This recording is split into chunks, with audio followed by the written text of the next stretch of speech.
What is going on, you guys?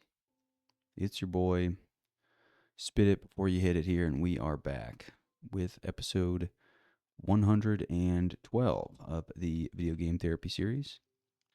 My hotkey on OBS randomly decided to stop working, so this is, uh, hopefully there's no little delay in the beginning there, but we are firmly in the holiday season, which means that it is time to spend money on crap that you don't need. And it kind of taught me how malleable and how manufactured the American psyche can really be. It's unfortunate that it's so pliable, but I guess it's great for the whims of the marketing people that run things. But it always just shocked me how uh, that things work, right? You see like these dumbass advertisements that are like, oh, prices are like lower now than they've like.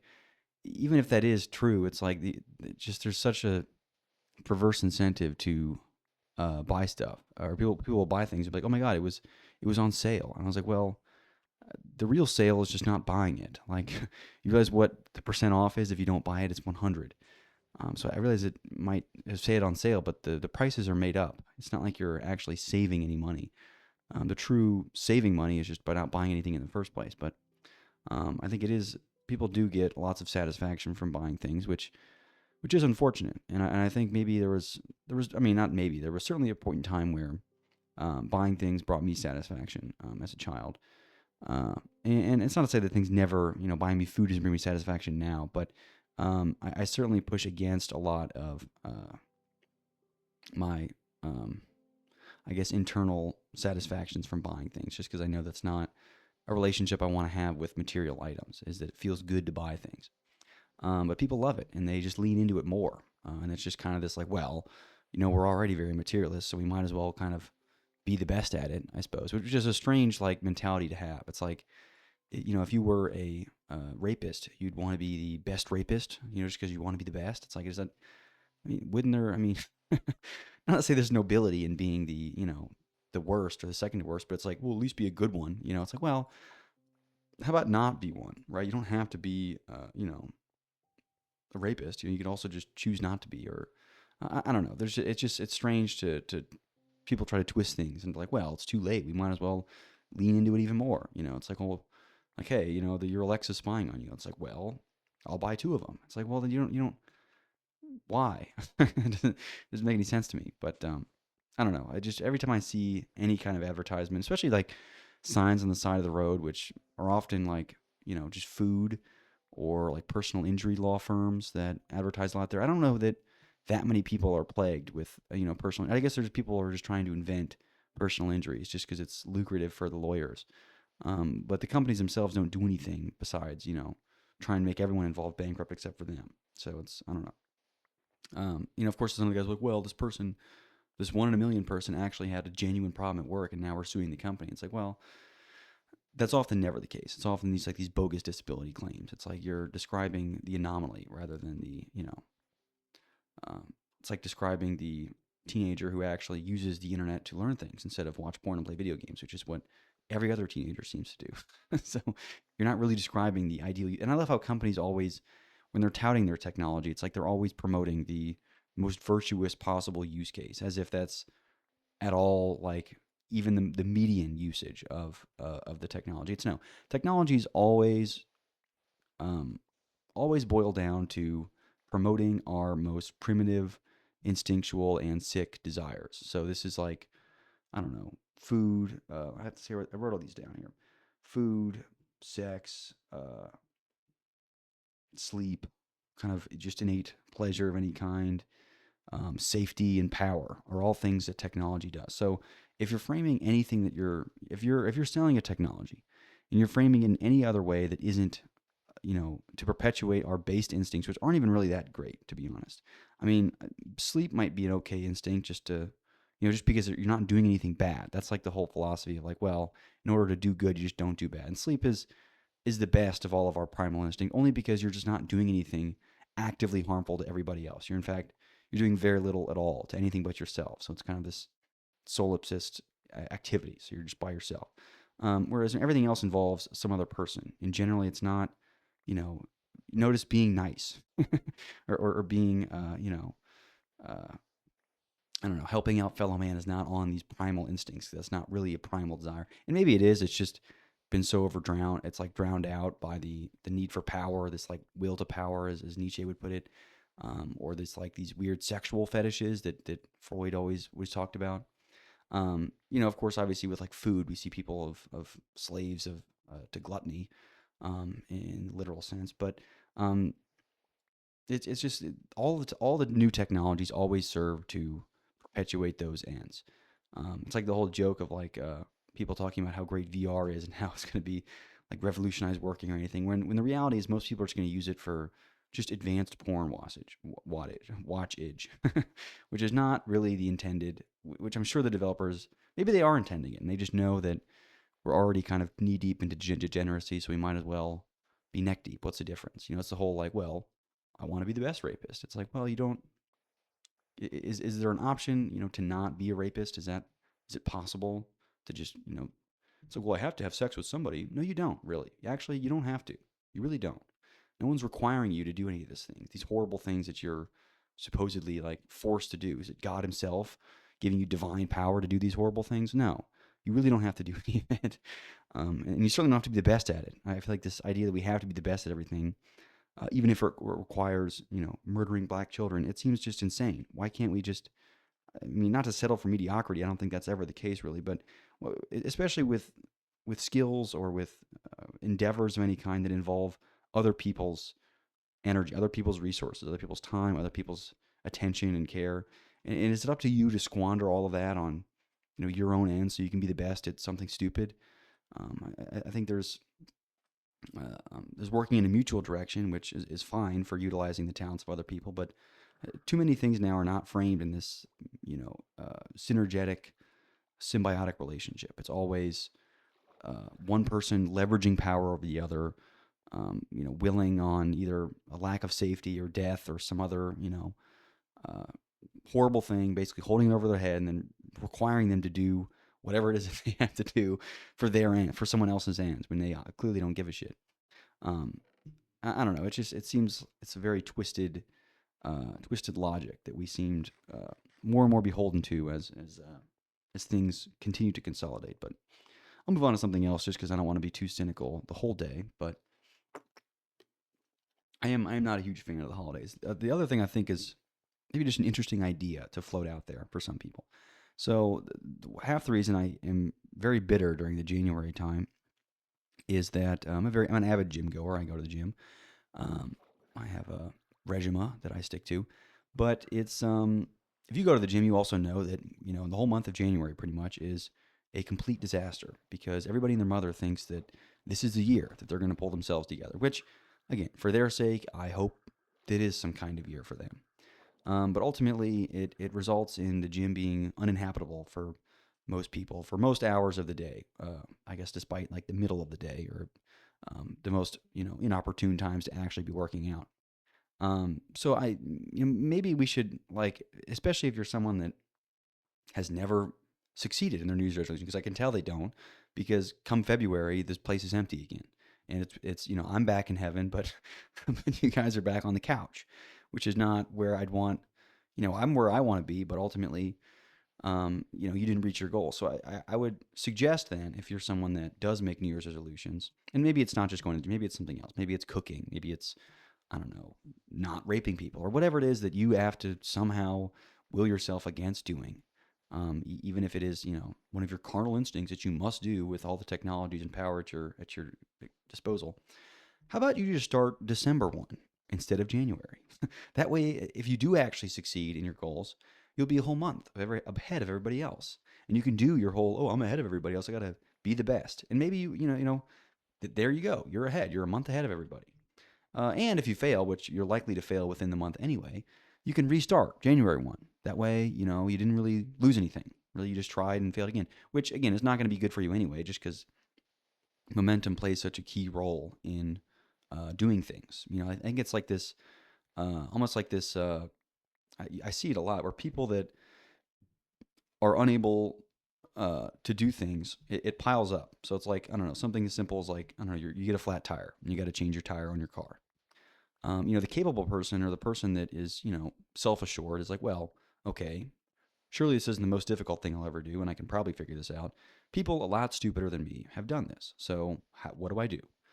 I have my phone, which has quite literally every encyclopedia of all time. Maybe I'll look up a video on how to change a tire. Okay, or maybe even if I don't have that, there's an owner's manual. Maybe I could read that, and it would give me some information on how to change a tire.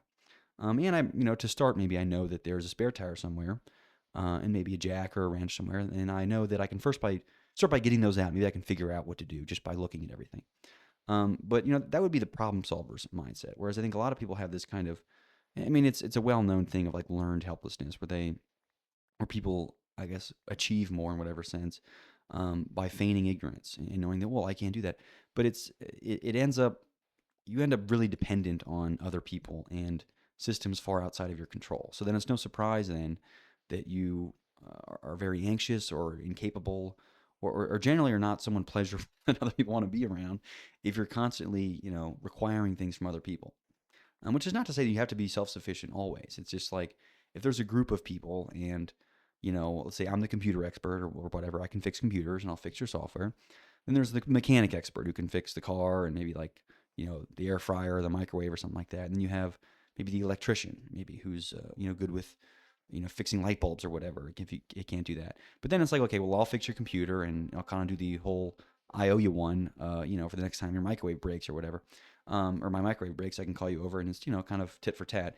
But if you're the person that's just like, who can't do any of it, and you're like, are you trying to just be the snake, or the wolf in sheep's clothing who is just like, well, I can help you guys with, generating ideas for business. It's like, that's worthless. Nobody wants that.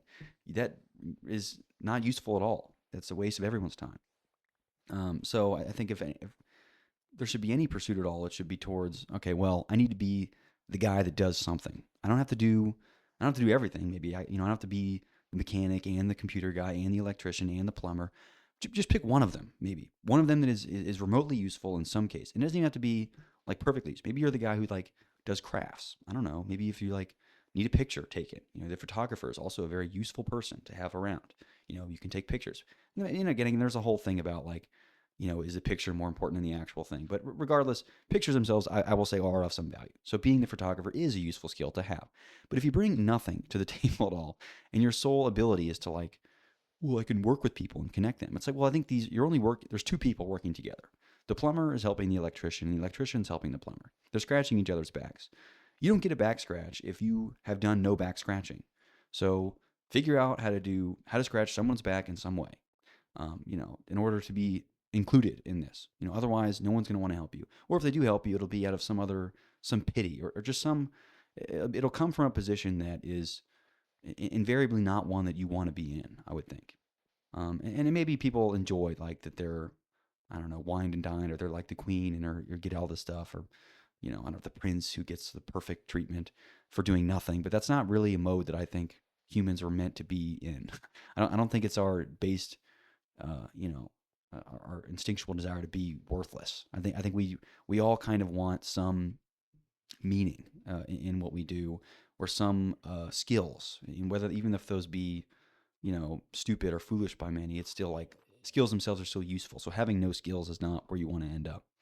Even if the skills are kind of tied to a certain profession, even like a lawyer or something, I would say a lawyer in the woods is worthless. That guy's going to die pretty quickly. But regardless, in society, the lawyer has some use. So there's some like and it's kind of manufactured use, but it's still use nonetheless. Same with maybe a dentist or something. It's less useful, but and I'm not saying everyone has to be some kind of blue collar laborer of some kind on the side, but regardless, there should still be some like skill that really has value attached to it. I think too many people now are vested into, I'll say, careers or occupations that certifiably have no real value of any kind. Like if there's no, I'll say, even tangible skill that you have working with a particular piece of equipment, or of I think like people that do ideas, or like the business development of some kind, like sales. I'll even submit that, not that I enjoy sales, or I think it's even morally okay. There's lots of problems there.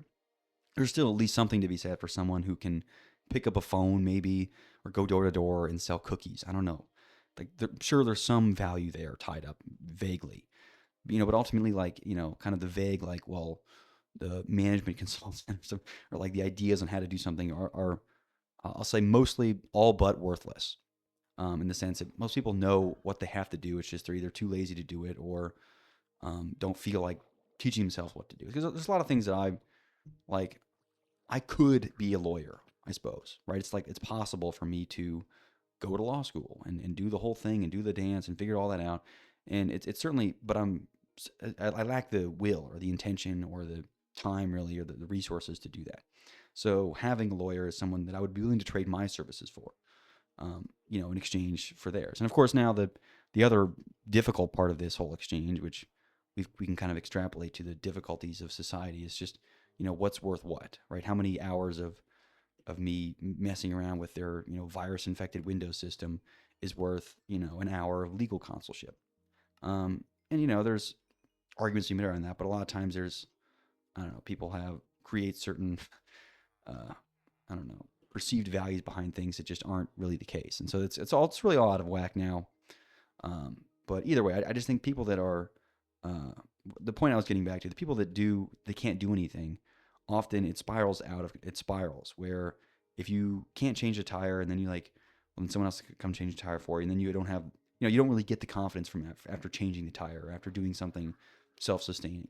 So the lack of confidence that you have from not doing something yourself and having someone else do it then kind of perpetuates the cycle of like, well, continually not doing things or not doing things for yourself. Whereas it's the opposite, where if you're someone who's likely to change your own tire, maybe you change your own oil, and then maybe you fix your own computer, and then maybe your microwave breaks, so you figure out how to fix it.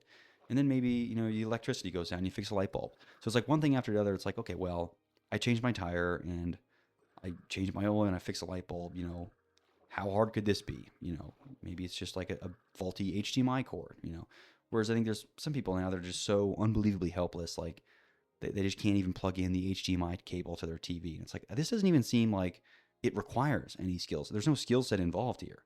There's just a hole and there's something that fills the hole. And I feel like if you had kids, you should know how to plug in an HDMI cord to a TV. Why are you paying somebody to do this? This is insane behavior. But nonetheless, it's not necessarily not, it's not uncommon, I'll say.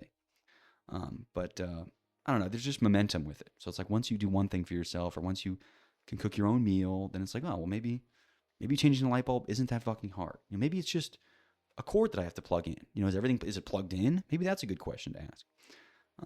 If it sounds like I'm triggered about something, I'm not. I'm just kind of in a working into a ranty mood just because it's been a while. But yeah, it started with me saying that I think New Year's resolutions should start on December 1st instead of January. So anyway, there's some other things that I hope I never get into just because I think that they are worthless. And this is, again, I can't say I'll never, like, I can never know what's going to happen in the future. So I have to just kind of hope. And this is just me putting it out into the ether that I hope I don't become any of these. People that are obsessed with gardens and flowers and mostly what I would call just weeds. So I did a bit of manual labor in my time. And I can't tell you the number of old people that I suppose are just so bored with what they do is that they fixate on plants and things. And there's a difference between being a botanist and someone who, works in a greenhouse and like looks at flowers. But like these people genuinely collect weeds. Like, I mean, they're not flowers. They're not anything that anyone could call beautiful anywhere. And they have a Latin name that someone made up that now you're going to, recant to everyone that walks into your house and just annoy them with pointless banter about plants that look like weeds. They look like what people would pay me to pull out of their lawn before I mowed it or before I, planted an actual plant or a flower of some kind. I think, appreciating flowers is one thing, but like growing weeds in your garage is another. It's like, can I wrap this up and smoke it or something? Is there any value to this whatsoever? It'd be one thing if you're collecting psychedelics, but, collecting obscure bushes, that are, oh, this is an invasive species. Species go extinct all the time. In fact, I think like it's some ridiculous figure. I don't know the exact figure, but there's been tens of thousands of species that have gone extinct just in our lifetime. And it's kind of a natural, I'm not saying it's a natural thing of evolution, but who's to say humans won't eventually go extinct? So it's not that far fetched to think that lots of things go extinct sometimes for good reasons, sometimes because we fucked it up. And actually, if you really wanted to protect other species. It's humans are the real problem. We've caused the extinction of more animals and more kinds of wildlife than of all time, of any kind, of any, even the meteor didn't even take out as many species as we have and will, because we're going to continue to create an unsustainable living environment for other things, which is, I guess is the way that things go.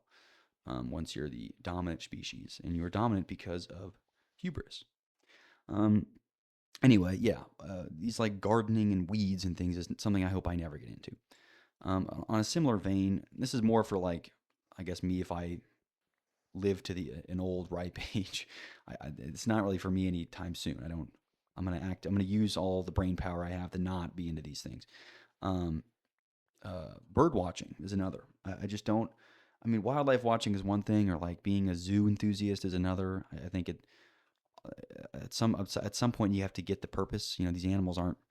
And they're probably complicated internally. I'm sure their biological structures are complicated, but ultimately the actions that they perform each and every day are really not that complicated. It's, you go to a zoo, you see a monkey, the monkey just kind of scratches its ass and rolls around. And sure, it kind of has some like humanish mannerisms that make it somewhat interesting, but I hope to never find it fascinating enough to dedicate an extraordinary amount of time towards. I just don't think it's worthy of that much attention. Um, for me at least. I'm sure somebody's interested in it, but especially like bird watching. It's like I think the birds kind of they're too fast, they fly too high. There's too many you don't see because they're flying around and they're not that big. It's like one thing if you're like a rhino watcher and you're trying to find rhinos. It's like, well, is this a rhino? I'm not sure. You probably know if it's a rhino or not because they're humongous. But like a bird is small. It doesn't. You can sometimes you miss them. They're not really easy. And maybe that's why there's like a whole hunt for it. And it's like I don't know. But it's just not. I hope I never get into any of that ever. I hope I stay as far away from that as possible. Um, I guess on a similar vein, but not really. Not actually not on a not similar vein. I hope I never get into or deep into like the whole sports lore. I hope I'm not ever wearing a jersey of a sports team in a bar on a Wednesday, shouting at the bartender for my team that sucks. I've kind of decided that any team I decide to support on any given year is going to suck in spite of in spite or in favor of my. It doesn't matter. Uh, I'll never be on, I'll never be backing this winning franchise. And if I do, it's pretty much a lottery based system. Maybe that's why sports gambling has done so well. Is that supporting teams is mostly a lottery anyway. Like which team's going to be good for the next 10 years, and it's something to talk about and it's something to do. And I realize that that's kind of the whole MO of life anyway. It's just, well, it's something to do. It's not that there's any pursuit more or less noble, I suppose, in a very abstract sense. But I think there are things that are, the question I would ask is this a good use of your human faculties? Is your human faculties really, is the peak of your humanity to be jerking off to hentai porn, gambling on obscure Japanese sports teams? Is this really what you were put on earth to do? Right. And even if you don't even have some supernatural like intervention with that. It's like, is it really what you want to spend your finite time doing, or is this what you think is really is what it means to be human? Is that what? And if it is, then I suppose we just have very different life philosophies, and it's not something I think I'll ever agree with. But yeah, I hope I don't get too into sports, and the sports gambling thing is even another leaf that I'll turn over. But it's sick to me that I think sports, and I played a lot of sports, and I actually like the whole. I'm a fan of uh, the philosophy of sports for sportsmanship and effort and pursuit of a goal of some kind. I think all that is they're very noble ends, right? I think it's good for people to push their bodies to the extreme. I think that's really important. I'm obviously a huge proponent of getting in the gym, using your physical body. I think using your physical body and developing it to be having ambition in the physical space is a good thing generally. But gambling on that doesn't involve any of that. You're gambling on other people and what they're going to do and what money's another huge thing that goes into gambling. Obviously with the actual gambling part of it, but then you're gambling on which teams have the market cap to be able to support two quarterbacks, an MVP or something like that. But I just hope I never get too far into sports, and I hope I never ever get close to any kind of gambling, sports gambling especially.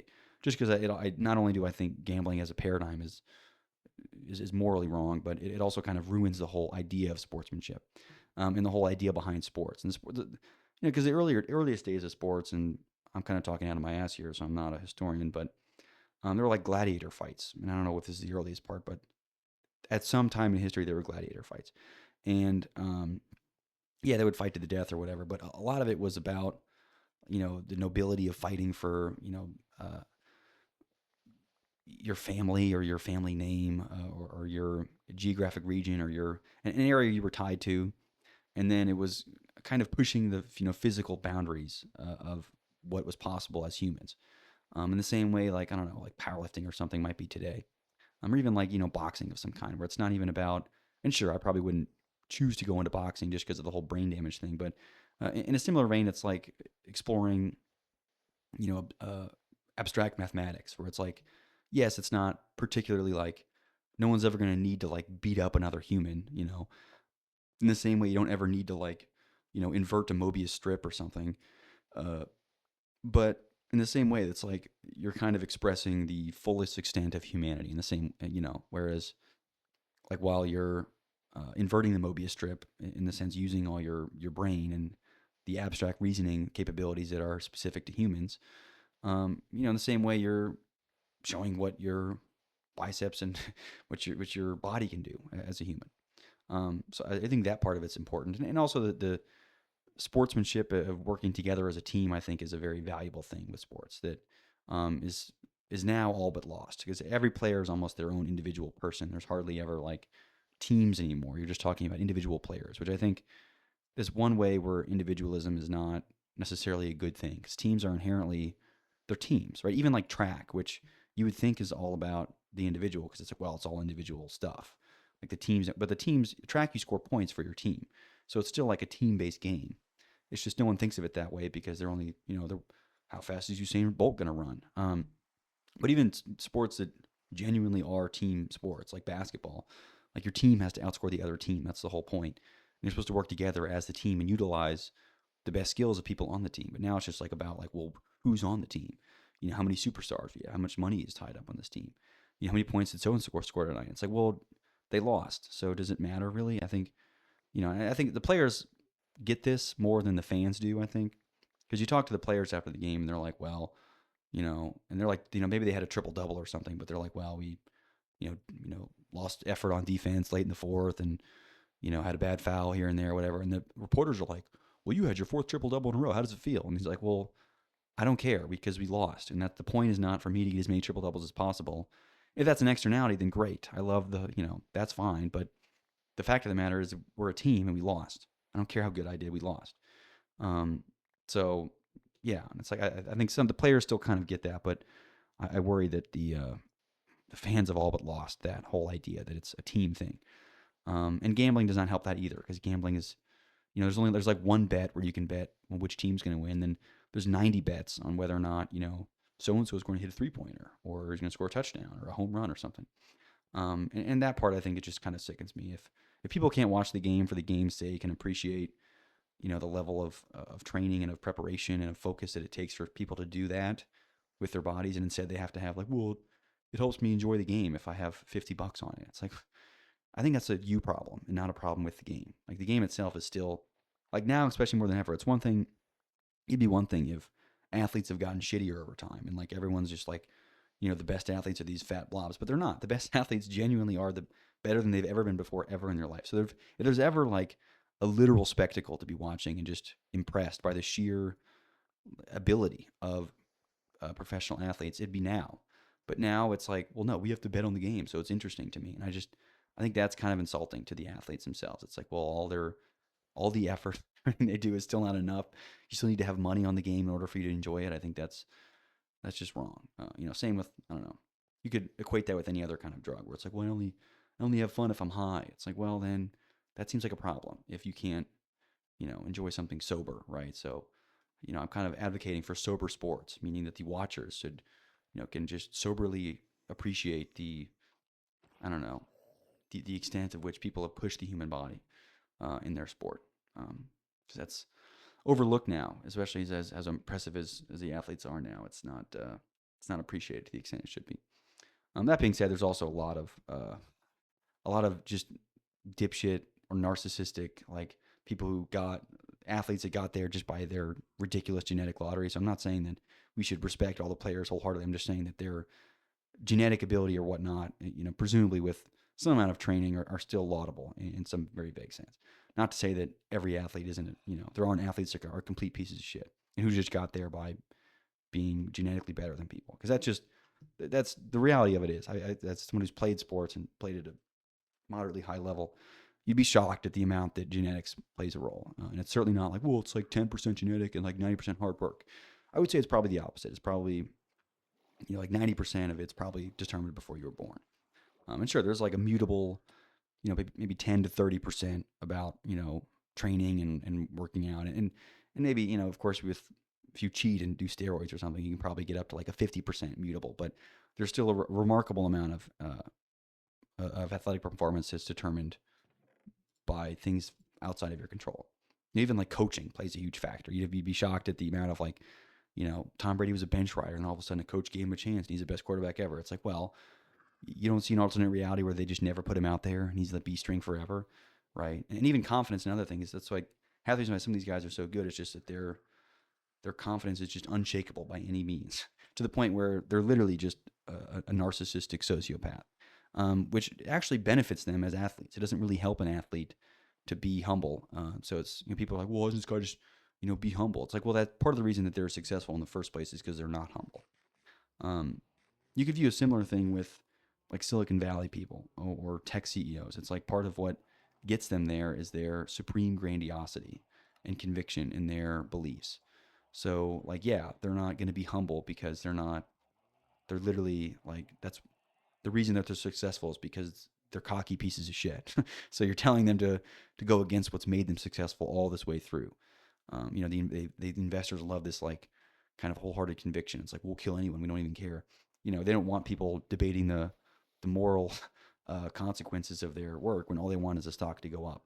So I don't know. There's just there's probably a lot there, but I'm all over the place today. Let's see here. I guess the the lens of sports, I was thinking about just different players that, and I've noticed this maybe not in any particular sport, but in general, I think there are two types of like kind of not two types, but two subtypes of many other types. Perhaps there's probably a lot of other types that I'm not mentioning here, but two that I thought were interesting were players that like win games or like put away the game scoring goal or the game scoring basket or touchdown or whatever. And then there are players that save those games. And sometimes they're the same ones. Sometimes it's the special player is the one that both saves and wins the game for you. But I think there are players that like aren't not necessarily they're not against big moments, but what they do is they are really, really good at keeping their team in the game. Whereas if their team is going to lose, if they're down by 5 or something like that, it's not that they hit a 6 point shot for the team to go ahead, which is impossible. It's instead that they hit the three to pull their team within with a chance to win. But they might miss the game winning shot. So there probably might be seen as like, well, this like failed hero. But the fact of the matter is that they're the game saving player. Whereas another player might be the game winning player. There's other players that don't really, if their team's going to lose, they're not one to stop it.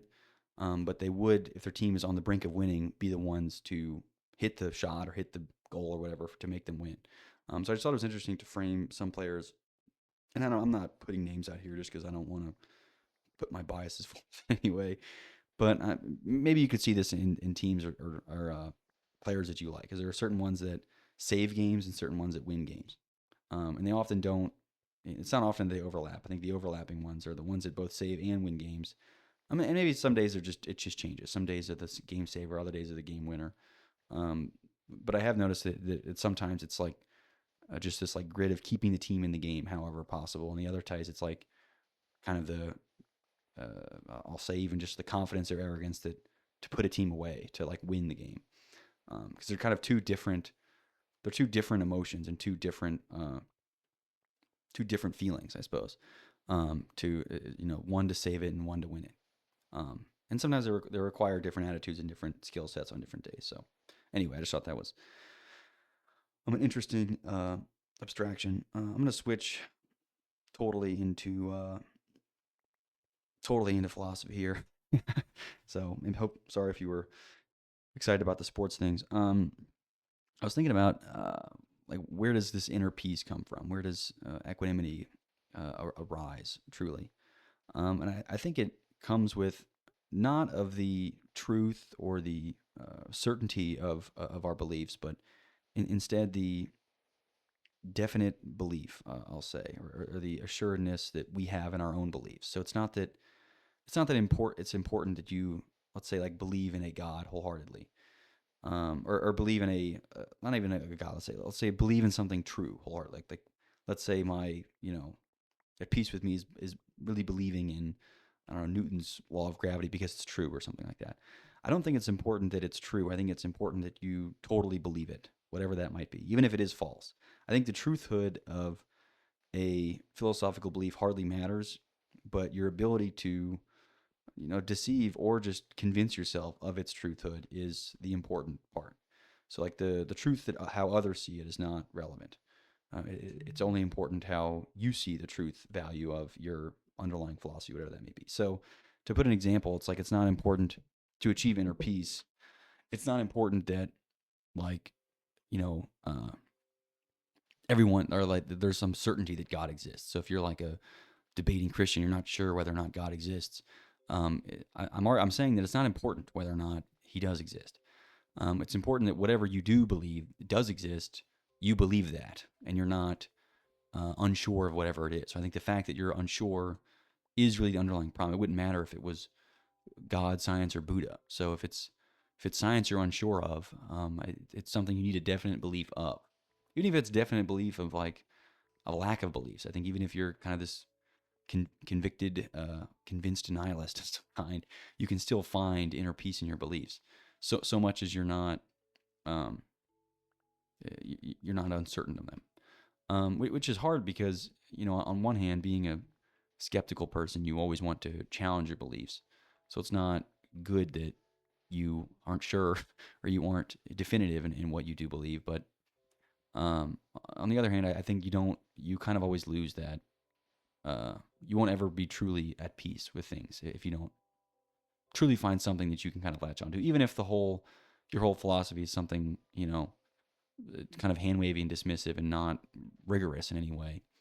Um, I think that's even better than kind of having a philosophy of foam or of sand of some kind. But yeah, so I don't know. I think the truthhood of beliefs in general don't really matter to people. It's purely how much they themselves believe their truthhoods.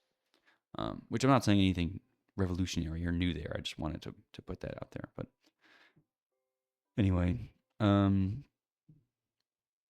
yeah, I guess with related to that, I think the two things that, and this is again two of perhaps many. I haven't thought too deeply about everything here, but two things that humans can't live well without. I say can't live without, but can't live well without are hope and purpose. Because I think if you've looked at humans at their lowest, those subjected to slavery or other conditions, things that kept them alive were hope of some kind, and then some sort of, I'll say, day to day or an intrinsic purpose with things. And sometimes this purpose is a divine purpose. It's like God wouldn't want me to die, and that's plenty. Again, it's not important that it's true. It's important that you believe it. Whereas other things are more concrete. It's like my purpose is to teach the kids about, I don't know, geometry or whatever. Again, that the thing doesn't matter whether or not it's a true thing that you are really required to do, or in whatever that means. The important thing is you have you're convicted in that purpose. But a human without hope and without purpose of any kind, I think, is one that is subject to many illnesses, and that's not really a mystery either. Um, but but yeah, I don't know. I just was just thinking that hope and purpose are two things that are very central to um, the human psyche. Because I think now it's less important that we focus on the material needs of a human. The food and water needs are kind of trivial at this point. I think the psychological needs of the human are more, and what people are should be more focused on. Only because the material needs are simple. And if people aren't achieving their material needs, it's generally not as, it's not because, it's impossible or it's hard. It's just that I mean, not that it isn't hard. It's just that at this point with the level of industrialization, it's pretty easy to achieve material uh, contentment. Whereas I think psychological contentment is far, far more difficult. But having something to look forward to and some reason to exist, um, or some who and some what, even sometimes. Sometimes a purpose can be another person, right? And even if it's just like a children or offspring of some kind, that too is fine to serve a purpose. And that's people get away with that. That totally works. But you still have to have that in order to be psychologically, I'll say, contented. Otherwise, you'll suffer from psychological illnesses. Because I think it's might be easiest to even just draw a comparison between psychological, like the physiological problems you might have from malnourishment, or eating too much of one vitamin or not enough or something, or scurvy, whatever. You pick your physiological illness. I don't care. But kind of drawing lines between psychological, missing ingredients, so to speak. And I think the way society is structured now, it's very easy to kind of lose a lot of what might be, the psychological equivalent of, some carbohydrates and protein. Right? A lack of those is certainly problematic. I don't think anyone would argue with me on that. So I'm trying to think about in terms of things that would cause people to have those same problems from the psychological lens. So having something to look forward to of some kind, as well as some intrinsic purpose that they truly believe. And the hard part is not that, like, oh, don't you believe in, I don't know, like education or something like that. You can kind of pick vague things for people to believe in, but it's not really even up to the, I'll say, the therapist in some kind to convince somebody of something. People have to convince themselves. So I talked about how powerful delusion was, and how I kind of wish to be, you know, capable of deluding myself more. It's just because I know how powerful the self delusions are. And not to say I want to be like, obviously want to be able to control the delusions in some level, and not delusions in the sense where I'm like a schizophrenic, like hallucinating stuff, but in the sense where I'm able to be like, okay, the most important thing I have to do today is, I don't know, go to the gym. And like, I can truly believe that without like, well, do I have to? Like, no, I went yesterday. It's not that important. And like, there's always like, and I think that's where the rationalizing mind is kind of a curse, because it's like, it's so easy always to talk yourself out of things, and to kind of combat this like delusive tendency that the human brain has, with this like rational one, and the fact that the rational one is so rewarded now. It's like there's no, um, people are very happy to be like, well, I'm a very, very rationalistic person, not realizing that they rationalize ridiculous, heretical beliefs, or beliefs that are poisonous for themselves, right? They even like believe themselves to be ill. It's like the power of the mind is like I said before, is no joke. People can truly will themselves to be ill, solely out of their own volition. So in the same way, it's like you can also will yourself to be healthy, which, oh, sure, it's easy to say, but like, how do you do that? How do you convince someone to convince themselves? It's like, I don't know if you even can. I suppose you can hope, that they do, or tell them that they should, but they have to like believe that, and they have to listen to that. And even if like, let's say I myself, let's say like I truly wanted to change my mind in some way, or be this different person, I have to change my own mind, and I have to do that. Is it even possible to uh, cure and know at the same time? Someone even said, I think it was Albert Camus said that it is impossible to both cure and know at the same time, which I don't know if that's totally true, but I understand what he's getting at, in the sense that like me being aware that I need to convince myself of some truthhood, whatever that might be, then makes it all the more difficult to like convince myself of something I know might be false. And I can even tell myself that it doesn't matter whether it's true or false, and that the whole truth aspect of it is pointless. But there's still like there's still a psychological barrier that comes up in having to convince myself of something, truly with no, I guess, appeal to rationality, even if there isn't still an appeal to something that isn't, I guess, divinely true in some way, which isn't really true either. I guess I kind of do take solace in I said the mutual superfluity of everything. That's what I said a few episodes ago, but that isn't really a comforting way to live either. to live in like, oh, everything doesn't really matter. So, but because that whole nihilistic philosophy is not one that I think breeds any kind of, I'll say, healthy ambition. Not that ambition is good or bad, but still, it's problematic as anything would might be. But I don't know. Anyway, um, I guess the last thing I'll mention, just the book I've been reading, because it's one of the ones that's hard for me to read because it just says a lot. And it says a lot of the same thing over and over again. I'm not saying it doesn't need to be condensed. I'm sure that the author had reasons for making it as elaborate as it was. But it's called the Image by Daniel Borstein. In fact, I finished it yesterday, so I'm not reading that anymore. But it still had a lot of interesting ideas about. And it was written in '61, I think. It still it still met my criteria of the guy has to be dead, or the book has to be old. Pretty much, I hate reading things that have been written even in the last 50 years, just because the whole book kind of just reads like an advertisement for the book. Which at that point, what the fuck am I reading? Like, you're not even, you're just convincing me this book is worth my time, but then the book itself has nothing of substance in it. So this seems like a waste.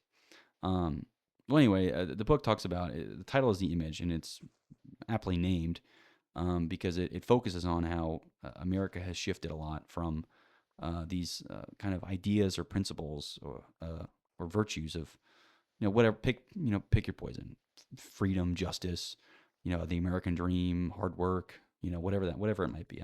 Doesn't matter. Um, Instead shifted from ideals towards like images of things. So it's not important that things are just or things are honorous or fair. It's just that the image is such that it looks that way, right? The photograph is a photograph of the politician puts them in the light of the fair, and people are more fixated now with their image of themselves than themselves, right? Where it's like it's more important how your LinkedIn profile looks than it might be how you actually are. It's like, I mean, my website might make me look like a prick or I look like a conceited douchebag, but how am I actually, and which am I more focused on, how I actually am or how I am perceived.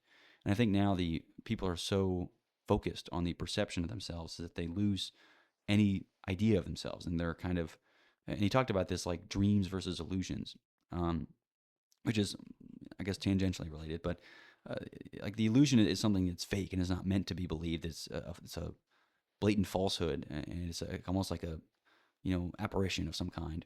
Whereas the dream is supposed to be something to aspire to. So the ideals were dreams, and you were to aspire to be just, even if it was it's impossible, right? It's like it's my goal to I don't know, run it. Let's say I have no legs, and my dream is to run the Olympics 100-meter dash. So like, is it important that I actually am able to run the 100-meter dash? Like, no, I don't have any legs, so it's not really possible for me to do that. But the dream is what you know allows me to volunteer at the Special Olympics, or allows me to do other good things. Allows me to get out of bed and train my arms, maybe because I don't have legs.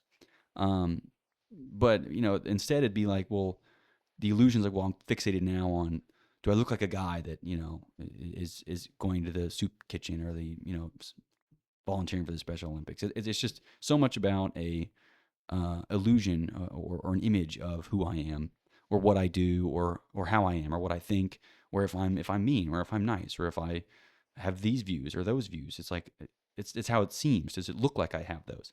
It's not important about what your views actually are. It's what do people think your views are? What do your views appear to be? It's like, well, that seems stupid. It's just like we're moving a layer of abstraction away from something that might be more truth. And it's ironic how much we care about rationality and truth when it seems that society is moving in the opposite direction, where it's more about the apparent truthhoods or the apparent falsehoods of something versus the actual, I'll say, truth value. Even if truth is something that's very difficult to grasp. Um, but the book is really fascinating. There's obviously a lot more than just that, but I found that part of it to be particularly poignant and prescient about I guess, the direction that specifically American society is headed. Now, you can make an argument about the whole world. I don't really know because I live in America, so that's kind of my bias. And the book was written by an American about Americans, so it's that's the bias there too, I suppose. But I would posit that it is something that impacts people globally, and it is a problem that goes beyond the borders of America. Is this fixation with image? It's like the company.